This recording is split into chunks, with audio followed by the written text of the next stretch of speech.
السلام علیکم، میرا نام ہے احتشام جان اور آپ دیکھ رہے ہیں میرا یوٹیوب چینل۔ ناظرین، ہم پولیٹیکل سائنس میں پولیٹیکل فلاسفرز پہ جو پاسٹ پیپرز میں سوالات آتے ہیں یا جو اسٹوڈنٹس مجھے واٹس ایپ پہ یا میسنجر پہ سوالات بھیج رہے ہیں، تو ہم وہ سوالات کے جوابات کیسر عباس سیال صاحب سے، کیسر عباس سیال صاحب پولیٹیکل سائنس کے لیکچرر بھی ہیں، ہائر ایجوکیشن ڈپارٹمنٹ میں سرو کر رہے ہیں، لاہور کے بڑے مشہور و معروف کالج ایم اے او کالج میں جو ہے وہ پولیٹیکل سائنس کے ٹیچر ہیں، ساتھ انہوں نے ایم ایس جو ہے وہ پولیٹیکل سائنس ایم فل وہ بھی کیا ہوا ہے۔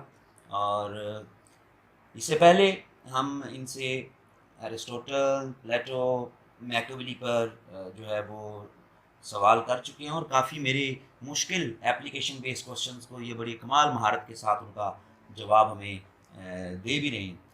اب ہم جس پولیٹیکل فلاسفر پہ بات کرنے جا رہے ہیں، یہ پولیٹیکل فلاسفر پروبیبلی جتنے بھی پولیٹیکل فلاسفرز پولیٹیکل سائنس میں ہیں ان تمام میں جو اس ان کا عہد ہے، ان کا جو کنٹمپرری سینیریو ہے، اس میں سب سے زیادہ جو پروفاؤنڈ امپیکٹ جو ہے وہ ہمیں کسی فلاسفر پہ نظر آتا ہے تو وہ تھامس ہابس ہے۔ اس کی جو ڈیوریشن ہے اس کا 1580 سے 1670 تک کا، اس دور میں یورپ میں پریسبیٹیرینز بھی ظہور پذیر ہو چکے ہوئے ہیں، ریفارمیشن کی موومنٹ بھی اپنے پیک پہ ہے، 30 ایئرز وار بھی اس دور کی جو ہے وہ بڑی مشہور، ٹریٹی آف ویسٹفیلیا کے بارے میں پولیٹیکل سائنس آئی آر کے اسٹوڈنٹس کو نہیں جانتا، ہالینڈ میں اورنج ریولوشن بھی جو ہے وہ آ گیا، پھر اسی کے عہد میں کیونکہ یہ انگلینڈ سے جو ہے وہ تھا تو انگلینڈ میں چارلز ون اور اولیور کرومویل کی جو اسٹرگل ہے فار پاور اور جو سول وار ہے وہ بھی اپنے پیک وار ہے اس میں۔ وہ بھی عروج پہ رہی ہے۔ تو یہ ان تمام کا امپیکٹ جو ہے وہ اس کی پولیٹیکل تھاٹ پر بہت زیادہ ہے۔ تو کنٹمپرری جو ایونٹس ہوتے ہیں وہ ایک پولیٹیکل فلاسفر کی تحریر پر، اس کی سوچ پر بڑا ان کا امپیکٹ ہوتا ہے۔ اسی کانٹیکسٹ میں ہم اس پہ بات کرنے جا رہے ہیں، اور یاد رہے کہ سوشل کانٹریکچولسٹ جو ہیں پولیٹیکل سائنس کے، اس میں یہ پہلا بڑا جو ہے وہ کانٹریکچولسٹ ہے۔ کیسے صاحب،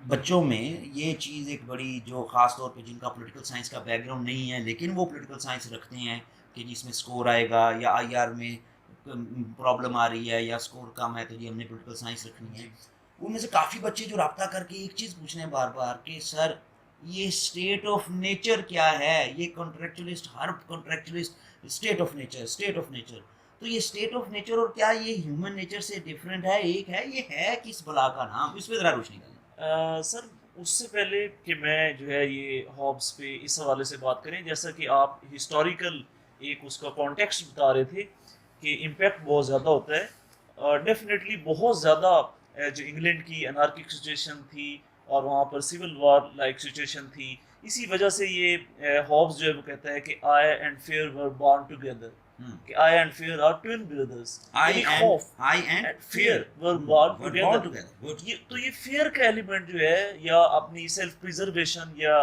سیکورٹی یا تھریٹ، اس کانٹیکسٹ میں دیکھتا ہے کہ کس طرح ریاست کو یا اسٹیٹ کو بہتر کیا جا سکتا ہے۔ اسٹیٹ آف نیچر جو ہے سوشل کانٹیکٹ کے اگر آپ 3 سٹیپس اس کو بنا کر دیکھ لیں کہ ایک اس میں سب سے پہلے جو سچویشن ہے وہ اسٹیٹ آف نیچر کی ہے، پھر کانٹیکٹ کرتے ہیں اور پھر اس کے بعد اسٹیٹ اسٹیبلش ہوتی ہے۔ دراصل سوشل کانٹیکچوالسٹ کرتے کیا ہیں الٹیمیٹلی، یہ اسٹیٹ کیسے اس کی اسٹیبلشمنٹ ہوئی اس کے بارے میں، اس کے اوریجن کے بارے میں یہ بتاتے ہیں۔ اوریجن آف اے اسٹیٹ کے بارے میں بہت ساری تھیری ہیں، میٹارکیکل تھیری، پیٹارکیکل تھیریز، اور اسی طرح سے ڈیوائن رائٹ تھیری کہ خدا نے یہ ریاست جو ہے وہ بنائی ہوئی ہے اور وہ یہاں پر اس کا عکس جو ہے وہ حکمران کا نظر آتا ہے۔ لیکن یہ جو سوشل کانٹیکچوالسٹ ہیں یہ کہتے ہیں ہیومنز بیسیکلی انہوں نے آپس میں ایک جو ہے وہ ایگریڈ اپان جو کانسیپٹ ہے معاشرے کا اس کو اڈاپٹ کیا ہے۔ یعنی آپ یہ بھی کہہ سکتے ہیں کہ جو اسٹیٹ آف نیچر ہے وہ ہے absence of any governing authority, کوئی بھی جو ہے گورننگ اتھارٹی موجود نہ ہو، فطری حالت میں تمام انڈیویجولز جو ہیں وہ اپنی جتنی بھی ایکٹیویٹیز ہیں وہ پرفارم کر رہے ہیں، ان کو ریگولیٹ کرنے والی کوئی اتھارٹی نہیں ہے، وہ بالکل ان ریگولیٹڈ ہیں، وہ ڈی ریگولیٹڈ ہیں، وہ اس حوالے سے ڈی ریگولیٹڈ نہیں ہے جو ماڈرن کانسیپٹ ہے جیسے ہمارے ہاں ہے کہ اسٹیٹ یہاں کم سے ایک ریگولیٹ سوال کرے پیدا کیپٹلزم ہوتا ہے کے پھر کانٹیکسٹ میں. کہ اگر اس اسٹیٹ آف نیچر میں کوئی اتھارٹی نہیں ہے اور سب اپنے اپنے طرز پہ رہ رہے ہیں، اور کیا ایسی اسٹیٹ آف نیچر میں ایکویلٹی ہو سکتی ہے؟ اس پہ ہابس کچھ کہتا ہے. جہاں تک آپ یہ بات کر رہے ہیں کہ اسٹیٹ آف نیچر کے اندر کوئی گورننگ اتھارٹی نہیں ہے اور وہاں پر کس طرح سے لوگوں کے درمیان ایکویلٹی اسٹیبلش کی جاتی ہے، انفیکٹ جو تھامس ہابز ہے وہ یہ سمجھتا ہے کہ ایکویلٹی اسٹیٹ آف نیچر کے اندر اٹ سیلف پرابلمٹک ہے. اچھا، ایکویلٹی کے بارے میں آپ کانسیپٹ دیکھتے ہیں کہ وہ عام طور پر یہ لیا جاتا ہے کہ مساوات یا جو ہے وہ ایکویلٹی یا برابری، یہ تمام تصورات وہ ہیں جو کہ انسانیت کو ایک برابر کے لیول پر لانے کی کوشش اور اسٹرگل ہے. لیکن ہابز یہ سمجھتا ہے کہ لوگوں کی ایکویلٹی کی وجہ سے کمپٹیشن جنریٹ ہوتا ہے، اور وہ کمپٹیشن دراصل کیا کرتا ہے، لوگوں کی اس اسٹیٹ آف نیچر کو اور زیادہ، وہ جو کہ فطری سچویشن میں رہ رہے ہیں اس کو اور زیادہ ولنریبل بناتا ہے، اس کو اور زیادہ جو ہے وہ ہمارے لیے ایک ایسی جگہ بناتا ہے جو غیر محفوظ جگہ ہوتی ہے. ایکویلٹی کیوں پرابلمٹک ہے؟ یہ کہتا ہے اگر آپ جو ہے ایک سائڈ پر ماسٹر اور سلیو ہو، ایک حاکم اور محکوم ہو، رولر اور رولڈ ہوں، گورنر اور گورنڈ ہوں، تو آپ جو ہے وہ سوشلی کنسٹرکٹ کر دیں گے. آپ رولر ہیں اور میں محکوم ہوں تو ایک پوزیشن اسٹیبلش ہوگی. لیکن جب تک آپ یہ سمجھتے ہیں کہ ہم تمام ایکول ہیں اور کسی نہ کسی اعتبار سے ہم اس پاور شیئرنگ میں ایکول ہی اس کو جو ہے وہ جسٹیفائی کرتے ہیں، تب یہ سمجھتا ہے تھامس ہابز کہ وہ انارکی کی ایک بنیادی وجہ ہی ایکویلٹی بنتی ہے.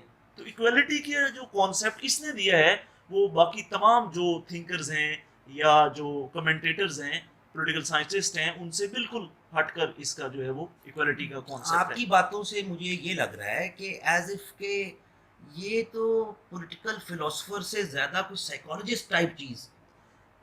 بالکل، اس میں بھی اگر آپ دیکھتے ہیں تو یہ اپنی جو اسٹیٹ آف نیچر ہے یا جس طریقے سے وہ ڈیفائن کرتا ہے، اس میں سب سے جو بیسک چیز ہے یہ اس میں ہیومن نیچر، اور ہیومن نیچر کو کس پہ بیس کرتا ہے، سائیکالوجی آف اے مین. جس طرح سے وہ بتاتا ہے کہ فزیکل اچھا، نیچر. سائیکالوجی آف مین تو سائیکالوجی آف وومن کیوں نہیں؟ سر سائیکالوجی آف مین کا مطلب ایک جنیرک سینس میں لیا جاتا ہے. ٹھیک ہے، اس میں دونوں جو ہے وہ شامل ہیں، یعنی ایک انڈیویجول، اگر میرے خیال میں وہ کہہ لیں تو وہ زیادہ بہتر ہے، مرد و زن دونوں اس کے اندر شامل ہیں. تو ایک انڈیویجول کی سائیکالوجی کیا ہے، وہ یہ سمجھتا ہے کہ انڈیویجول جو ہے بیسیکلی جیسے وہ ورڈ یوز کرتا ہے، ناسٹی، بروٹش، سیلفش ہے، یہ اپنے سیلف کے بارے میں سوچتا ہے. تو دراصل یہ سمجھتا ہے کہ آپ کو سائنس کی اپلیکیشن کے ساتھ اور سائنٹیفک میتھڈ کے ساتھ آپ کو انسان کی جو انر ہے اس کو سمجھنا ہوگا. اور یہ کہتا ہے کہ ہر ایک چیز جو ہے وہ اس طریقے سے اس کو موٹیویٹ کرتی ہے جو کہ ایک شاید ایک سائیکالوجسٹ ایک انڈیویجول کی سائیکالوجی یا اس کے بیہیویئرل اپروچ کے اوپر کام کرتا ہے. یہ زیادہ ایک پولیٹیکل کمنٹیٹر کی بجائے آپ کو نظر آتا ہے کہ یہ انڈیویجول کی جو ایک اپروچ ہوتی ہے اپنے معاملات کے بارے میں یا ایک سوسائٹی کے بارے میں، ایک سوشل فیبرک کے بارے میں، اس پہ زیادہ کمنٹ کرتا ہے اور اس کو ہی بیس بنا کر اس کا ایک الٹیمیٹ سولوشن پرووائڈ کرتا ہے جو کہ ہمیں. تو کیا ہم یہ کہہ سکتے ہیں کہ اس کے ہاں کوئی یہ ہم کہہ سکتے ہیں کہ یہ کلیکٹیوسٹ نہیں ہے، یہ صرف انڈیویجولسٹ ہے؟ نہیں. اچھا، کیسے؟ ایسا نہیں ہے. اس میں آپ جو ہے یہ اس کو کہا جاتا ہے کہ یہ ایٹ دا سیم ٹائم ایک انڈیویجولسٹ بھی ہے اور کلیکٹیوسٹ بھی ہے. یہ at the same time individual کی بھی بات کرتا ہے اور اسٹیٹ پر بھی. پولیٹیکل سائنس کے اندر جو دو مین پلر ہیں، ایک سائڈ پر فرد ہے، فرد کی فریڈم ہے، لبرٹی ہے، اور دوسری سائڈ پر جو ہے وہ اسٹیٹ ہے، اسٹیٹ کی اتھارٹی ہے، اسٹیٹ کا رول ہے، یہ اس کی ریگولیٹنگ اتھارٹی ہے. زیادہ تر جو ماڈرن تھنکرز ہیں وہ ظاہر ہے اس کے درمیان کوئی ایک ماڈریٹ پوزیشن اڈاپٹ کرتے ہیں. اس نے اب کیا کیا ہے کہ یہاں پر آپ یہ کہہ سکتے ہیں کہ کچھ ایمبیگوٹی بھی ڈیفینیٹلی بن سکتی ہے، کہ ایک تو یہ بات کرتا ہے کہ اسٹیٹ آف نیچر کے اندر ہر فرد اپنی پریورٹیز کو اپنے سیلف گریٹیفیکیشن کے لیے اور اپنے ذاتی مقاصد کو فلفل کرنے کے لیے کوشش کرتا ہے. لیکن ایٹ دا سیم ٹائم یہ کیا سمجھتا ہے کہ جب آپ کانٹیکٹ میں آتے ہیں تو وہاں پر آپ کی کلیکٹیو پوزیشن ہوتی ہے، اور آپ جب ایک مونارک کے ساتھ، ایک رولر کے ساتھ آپ جب ایک جو ہے وہ ایگریمنٹ کرتے ہیں تو آپ ایز اے سوسائٹی اپنے تمام کے تمام رائٹس اپنے تمام جو ہے وہ پریولیجز، اپنی تمام پوزیشن سرنڈر کرتے ہیں انکنڈیشنلی ٹو دیٹ رولر یا جو بھی حکمران ہے اس کو. تو اب وجہ اگین اس کی جو ہے وہ وہی بنتی ہے کہ انگلینڈ کی وہ جو سیول وار کی سچویشن ہے، وہ جو ایک ڈی تھرونمنٹ ہے چارلس ون کی اور اس کی جو ایگزیکیوٹ کیا گیا، یہ تمام کا تمام اس کے پیچھے ایک بیک گراؤنڈ ہے. دراصل میں یہ سمجھتا ہوں کہ جب تک آپ کو پولیٹیکل اور سوشل ڈیولپمنٹس کا نہیں پتہ ہوتا اس وقت تک پولیٹیکل تھنکر آپ کو سمجھ نہیں آ رہا ہوتا. اچھا، اب یہاں سے ایک چیز جو ایک اسٹوڈنٹ نے بھی یہ پوچھا، لیکن میں اس کو ذرا ریفریز کر کے آپ کی بات کے ساتھ اس کو کنیکٹ کر کے، اگر ہم نے وہ ایک لیویتھان بنا دیا، وہ ایک رولر ہم نے بنا جائنٹ دیا، باڈی جو جائنٹ باڈی آپ باڈی کہہ رہے اسٹیٹ ہیں کی اس کو صورت بنا میں، دی، میری فرد واحد کی سیکیورٹی پھر کیا میں وہ کہاں پہ جائے گی؟ وہ اس کو کیسے ویو کیا جائے گا؟ بڑی جو ہے وہ سیکورٹی کا اگر آپ کانسیپٹ دیکھتے ہیں تو جو موجودہ کانسیپٹ ہے یا سیکورٹی کا صرف ہم دیکھتے ہیں کہ ایک حفاظت کی صورت میں یا ایک بچاؤ تک ہم دیکھتے ہیں، ایسا اس کا کانسیپٹ ہے، لیکن وہ اس کو انڈیویجول کے اوپر زیادہ اپلائی کرتا ہے. ہم نے ایگریمنٹ کیوں کیا یا ہم نے ایک معاہدہ عمرانی کر کے کیوں ہم نے اسٹیبلشمنٹ آف اسٹیٹ کی طرف گئے؟ اس میں سب سے جو موٹیویٹنگ فورس ہے وہ سیلف پریزرویشن ہے. اچھا، یہ معاہدہ جو گڈ عمرانی، اور ایول ہے اس کے معاہدہ نزدیک، عمرانی مطلب سوشل کانٹریکٹ. ایگزیکٹلی جو گڈ ہے اس کے نزدیک وہ سیکورٹی ہے، اور جو انسیکورٹی ہے that is the greatest evil. کیوں؟ کیونکہ یہ سمجھتا ہے کہ سیلف پریزرویشن جب تک ایک فرد کو، اور یہی وجہ ہے کہ جب آپ ریولوشن کی بات کرتے ہیں یہ تمام طرح کے ریولوشنز کو آپ نے سوشل کانٹیکٹ کے اندر کیا کرتا ہے، نیگیٹ کرتا ہے. ہاں اس وقت آپ اپنے حکمران کے خلاف جا سکتے ہیں جب آپ کی لائف تھریٹنڈ ہوتی ہے. تو یہ جو انتہائی بیسک رائٹس ہیں اور اس کے اندر نیچرل رائٹس ہیں، ان میں سے بھی لائف کا جو رائٹ ہے اس کی یہ بات کرتے ہیں کہ جب وہ تھریٹنڈ ہو رہا ہے اور وہ خطرے میں ہے، اس وقت آپ حاکم وقت یا اپنا جو حکمران ہے اس کے ایون اگینسٹ بھی جا سکتے ہیں. آخری سوال، یہ میرا سوال ہے، اور لیویتھان بک اگر ہم دیکھیں تو اس کا جو ٹائٹل ہے، جو ٹائٹل پہ پکچر ہے، چھوٹے چھوٹے انسانوں سے مل کے ایک بادشاہ بنایا ہوا. تو میرے جیسا ایک جو آرڈنری اسٹوڈنٹ ہے ہسٹری اینڈ پالیٹکس کا، اس کے ذہن میں یہ چیز آتی ہے کہ یہ چھوٹے انسانوں کے ساتھ آپ نے ایک رولر بنایا، مطلب کہ پیپل نے رولر بنایا، صحیح ہے؟ ایگزیکٹلی. تو پھر ہابز اس رولر کو ساری پاورز کیوں دے دیتا ہے؟ مین جو پوزیشن ہے اس کی ہے یا جو وہ کنسٹرکٹ کرتا ہے وہ ہے سیکورٹی ڈریون. دراصل اس کی اپروچ ہے سیکورٹی ڈریون، اور اس سیکورٹی کے ڈائلما کو آنسر کرنے کے لیے آپ کو ضرورت ہے ایک پاورفل مونارک کی. جب تک آپ انگلینڈ کے اندر پاورفل مونارک نہیں لے کر آئیں گے یہ تمام پریویلنگ سرکمسٹانسز جو ہیں وہ آپ دور اچھا، نہیں کر سکتے. مونارک کو پھر جو ایک ہم میڈیول موویز بھی دیکھتے ہیں اور جو ہم نے ویسے بھی بادشاہوں کی تاریخیں پڑھتی ہیں، مونارک کو لوگ کیسے ہٹا سکتے ہیں؟ مطلب کہ یہ کہتا ہے نا کہ اگر وہ اس مونارک سے آپ کو خطرہ ہے تو لوگ اس کو ہٹا دیں یا لوگ اس کے خلاف، ایسی بات ہے نا. تو مطلب یہ کیا بات ہوئی کہ پہلے مونارک بنا دو، یعنی ایک بادشاہ جاہو جلال کا بادشاہ بنا دو اور پھر لوگ اس کو ہٹا بھی سکتے ہیں. آپ بنا کیوں رہے ہیں؟ اصل کویشچن یہ ہے. تو آپ کیا بنا یہ اس لیے رہے میں ہیں، کہہ رہا تھا کہ کیا یہ پھر تھوڑی سی اس میں ڈیموکریٹک اسپرٹ نہیں نظر آتی ہے؟ ڈیموکریٹک اسپرٹ آپ اگر ایک سینس میں لیں تو آپ کو نظر آتی ہے، لیکن جو آج کل ماڈرن ڈیفینیشن ہے ڈیموکریسی کی، جو رائٹس کی کانٹیکسٹ میں ہے، جو ویلفیئر اسٹیٹ کے کانٹیکسٹ میں ہے، اویلیبلٹی آف ریسورسز کو آگے کس طرح آپ ڈسٹریبیوٹ کرتے ہیں اس کانٹیکسٹ میں ہے، اس میں یہ آپ کو بالکل ڈیموکریٹ نظر نہیں آتا. لیکن کیوں یہ بات کرتا ہے کہ آپ ریولوشن لے کر آ سکتے ہیں؟ کیونکہ آپ نے انکنڈیشنلی اپنی پاور سرنڈر اسی لیے کیے ہیں کہ آپ کیا کر سکیں، اپنی لائف کی جو پروٹیکشن ہے اس کو جو ہے وہ لازم بنا سکیں. جب سیلف پریزرویشن آپ کی چیف موٹیویشن ہے اور بیسک آپ کی ریکوائرمنٹ ہے، تو اس کا مقصد یہ ہے کہ اگر وہ اسٹیبلشمنٹ آف دا اسٹیٹ یعنی ریاست کے قیام کے بعد اگر وہ آپ کو وہ سیکورٹی وہ فراہم نہیں کر سکتا تو اس کی جسٹیفیکیشن ہی ظاہر ہو جاتی ہے. آج کے کانٹیکس میں ہم دیکھیں، پاکستان کے کانٹیکس میں، تو ہابز سے ہم یہ مطلب لے سکتے ہیں کہ ضروری نہیں ہے کہ آپ نے آل پاورفل مونارکی بنانا ہے، آپ ایک آل پاورفل پارلیمان بھی بنا سکتے ہیں. ایگزیکٹلی. اگر آپ یہ کہیں کہ ایک انڈیویجول وہاں پر وہ بات کرتا ہے ایک انڈیویجول کی، جہاں تک آپ بات کر رہے ہیں وہ ہے کہ ایک ہم ادارے کو پاور زیادہ دے دیں، تو ایک الٹرنیٹ ڈائریکٹیو کے طور پر ہو سکتا ہے، لیکن اس کی ہم ماڈیفکیشنز، اس کی اسپیسیفکیشنز کیا کس طریقے سے ڈیزائن کرتے ہیں، اس کے جو گورننگ اسٹرکچر یا اس کی لیجسلیشن کا پروسیس، یہ فیڈریشن کے تمام جو اسٹیک ہولڈرز ہیں اس کو آن بورڈ کیسے لیتے ہیں، اس کی جو موڈیلٹیز ہیں، موڈیلٹیز جو ہیں وہ کم از کم آپ کو تھوڑا ڈیفرنٹ طریقے سے اڈاپٹ کرنی پڑیں گی. ادروائز ایک فرد کو ایک ادارے کے ساتھ ریپلیس کیا جا سکتا ہے، ممکن ہے، لیکن ظاہر ہے جیسے آپ نے کہا کہ اس ٹائم پیریڈ تک مونارک اور ون مین شو اور اس کے ساتھ ساتھ جو ہے وہ ایک فرد واحد کی جو اقتدار ہے اس کے اوپر زیادہ فوکس کیا جاتا تھا. تو آج کے جمہوری دور میں اگر آپ اس کا کوئی متبادل نظام دیکھیں تو اس میں یہ ضرور آ سکتا ہے کہ آپ پریزیڈنشل سسٹم بھی ہو سکتا ہے. پریزیڈنشل سسٹم آپ کہہ سکتے ہیں کہ یہ زیادہ قریب ہے ہابس کے جو ایک لیویتھون کو جو آرگنائز کرنے والا ایک حکمران ہے. آخری چیز اس سے پھر تو ہمیں پریزیڈنشل سسٹم پاکستان میں سوچنا چاہیے.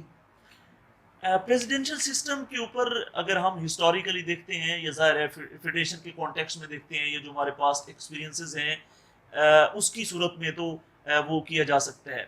جیسے یہ کہا جاتا ہے کہ ہر وہ گورنمنٹ بہتر ہے جو کہ اپنی یوٹیلیٹی ثابت کر سکتی ہے یا وہ افیکٹو ہے. افیکٹونیس جو ہے وہ اس کانٹیکسٹ کے اندر آپ یعنی کہ کو بھی پارلیمنٹری سسٹم ہو یا پریزیڈنشل سسٹم ہو، وہ گڈ گورننس ہو، اس کی یوٹیلیٹی ہو اور وہ لوگوں کو ڈلیور کر رہا ہے. اگر ڈلیور نہیں کر رہا تو ہابس بالکل اپلائی ہوتا ہے کہ لوگ ریپلیس کر دیں. ایک جو مین چیز آپ کو نظر آتی ہے وہ یہ ہے کہ جو ریاست کے قیام کی سب سے بنیادی جو اس کی لیجٹیمیسی ہے وہ ہے سیکیورٹی. اور اگر آپ بلوچستان یا فار ایگزامپل فاٹا یا کوئی بھی فار ایگزامپل کسی بھی سیٹلڈ ایریا میں اگر آپ انڈیویجول کو یا فرد کی سیکیورٹی پرووائڈ نہیں کر سکتے تو ہابس کے نزدیک اس کی جو ریاست کی لیجٹیمیسی ہے وہ بالکل کویسچنیبل ہے.